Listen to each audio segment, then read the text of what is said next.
So hello students, welcome back to today's Headlines That Matter. And today I am back with 5 important articles.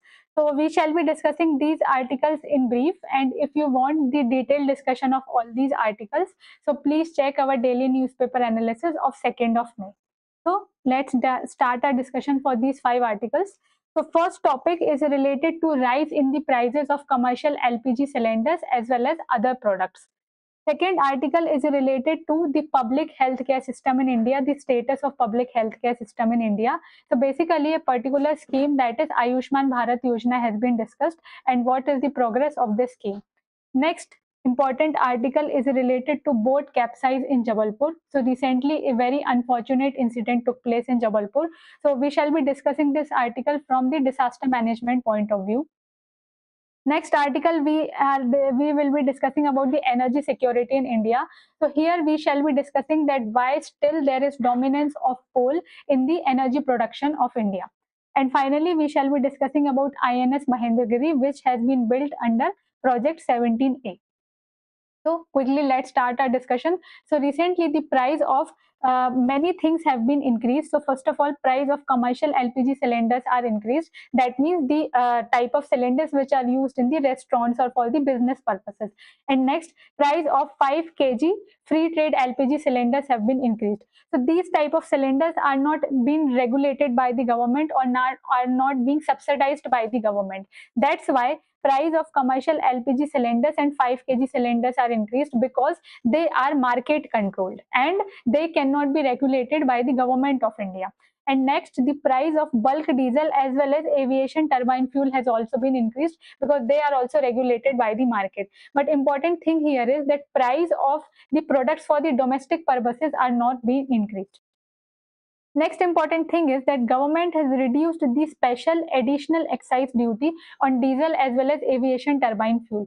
So here important thing to note is that since the price of all these commodities are rising because of the disruption in market, because of the West Asia crisis, but still government is reducing the excise duty in order to promote the exports of diesel and aviation turbine fuel.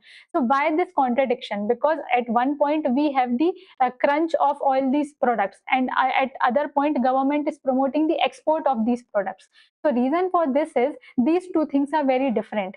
At present, why the price in the market are rising? Because at present India have sufficient amount or sufficient storage of all these products, but still price is rising because price in the international market is rising. So it's not because that we have the supply crunch of any particular thing. Price is rising because price in the market are rising. So this is the main reason. So see, if India have the sufficient storage of the oil and other oil products, so what will happen of the products which the oil refineries are producing? Because they will produce in surplus.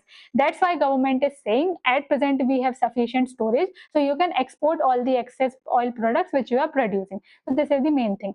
Next, the article discusses about the cost push inflation which can happen because of all these things. So what is the main concept of cost push inflation? So basically this is related from the supply side.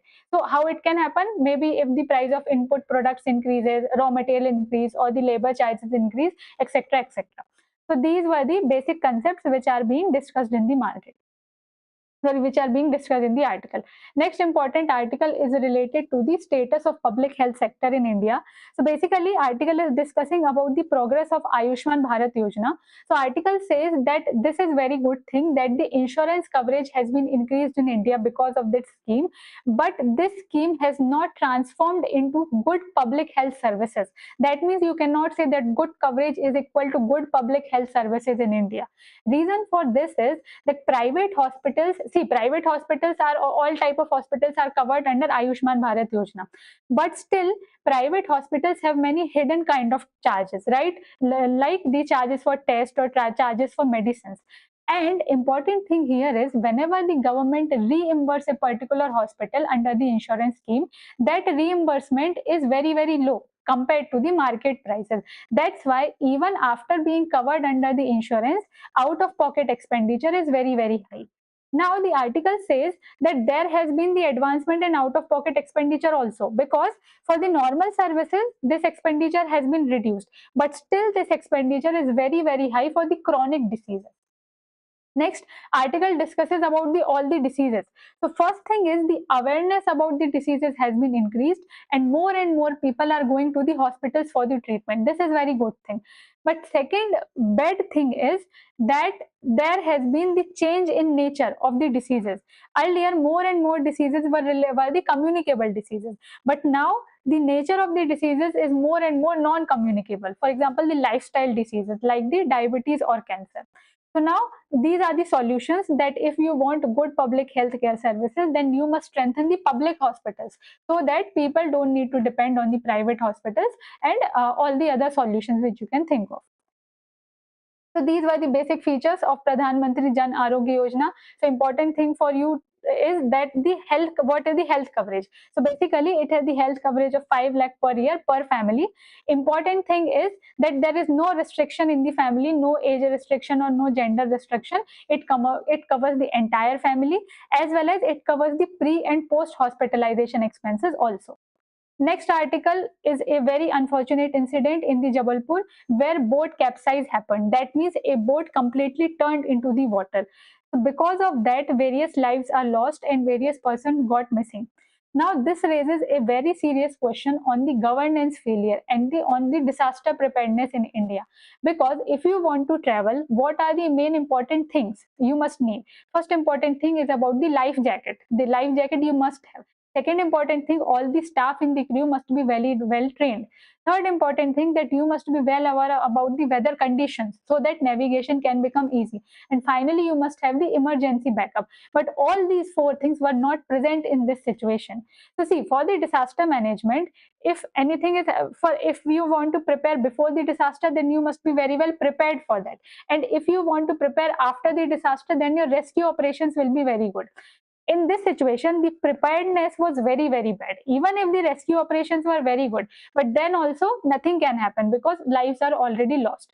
So these were the important things which are discussed in the article. So here the article mainly says the main purpose of the government is not to provide the compensation after the death of person. The main purpose of the government is to ensure that we have the very good disaster preparedness. So these were the important things which were discussed in the article. Next article we have is about the energy security. So basically the article is saying that because of increasing temperatures during the summer time, the demand of electricity is increasing. But this demand of electricity is mainly being satisfied by the thermal power plants which are using coal. But it's not like that we cannot use solar power plants. We have immense potential for the solar power production. But the thing is where you will store that power which you are producing from solar power plants. Because at present, the capacity of our grids is not very high and our transmission lines are already very full. So you can understand. So here a very important concept of solar curtailment has been introduced, has been discussed, that even if you have a lot of potential to generate solar power, then also your grid is already full, your grid don't have much storage capacity, so you cannot generate the surplus power. So that's why you need good battery infrastructure so that you can store the surplus power there. And next, the article discusses that this condition is all the more worsened by the El Nino, because at present, only because of the summer only the temperature is very high, and even if it is worsened by El Nino, so in El Nino the monsoon becomes very weak and the temperature rises. So because of El Nino also the electricity demand can increase and it can put more pressure on the grid infrastructure, and still we will be using coal only because we don't have much energy diversification. So that's why the article suggests that first very solution is you have to ensure the diversification. Next important thing is you have to create more battery storage, because you have a lot of potential for the solar power generation, but you don't have enough battery storage to store that particular energy. And finally, this article is about the Project 17A. So recently, the Navy has got delivery of the INS Mahendragiri. So INS Mahendragiri is very important stealth frigate under Project 17A. So stealth frigate means the warship, and stealth means it cannot be detected easily. So these are all the Nilgiri class frigates which are developed under Project 17A. And what is the main purpose of these warships? Their main purpose is to attack the enemy or to defend against the enemy or the other escort operations. So basically, if we discuss about the project 17A, so in 17A, majorly 7 frigates will be developed, and these will be indigenously developed by India. And basically, there are 7 ships, and INS Mahendgiri is one of those 7 ships. So I think all these things were important for the exam, from exam point of view. Okay, so yes, I think that's all for today's headlines, and thank